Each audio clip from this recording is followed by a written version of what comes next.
Mbok beli makatan lan semanten anggen kala nampi wabillahi taufik wal hidayah. Wassalamualaikum warahmatullahi wabarakatuh. Nuwun. Purwa madya wasana gatining lung trampen bebaring pangati prasamya panapi. Paripurna suping pambengan kalis ing rupida ning sampikala. Para taming mangkin tunggap wahening mangsa wisudan dawuh palakrama pangging temanten serempit ingkang mestuti adat lupiya ingkang sinengger wonten ladan nyawun pagak Sumlawang. Murid danten tepangsuh lampahing upacara katur dumateng Ibu Jura Sembaganing parigian saking Sanggaryas Anissa Bella ingkang dipun pangarsani Ibu Tinu Purbawasesa amung kasumanggahaken dene ubarambe kang dumadi saking rakitan antika caketing Bogor Kencana jinengapan kantang sindur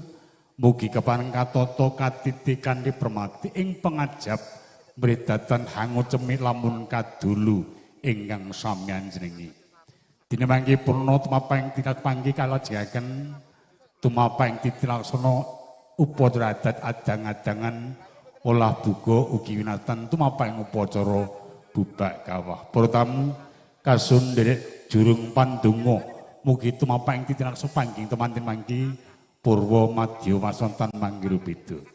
tumapaing bodho wisdan taping teman lamun cinandra kadya cantuka kang dengandan suka candrane.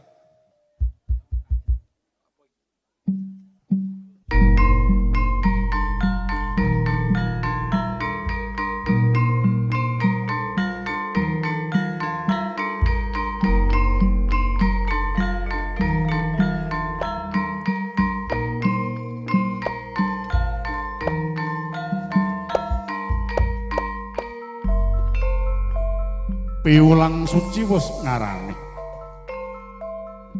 wangsaning para bunin sepuh sakti amuk kridaning atitan kuwa bedah godaning pasti mangkono temen desane wis kepareng apaga tinggal tumuli bebalangan gantal apa ta srana lan werdine gantal dumes saking surukang matem rasa liniting tinang sulan launeng ing kono mengko disuruh tegese sumurupa nganti weruh aja mung tata gelar lahir nanging weruh nganti raos sing rasa nggih rasa kang sejati suruh senajan siji lumah lawan kurepe nanging ginikit padha rasane werdinira nadyan ingkang sawiji putri kang sajuga putra lamus manunggalake tekad bisa manunggalake cipta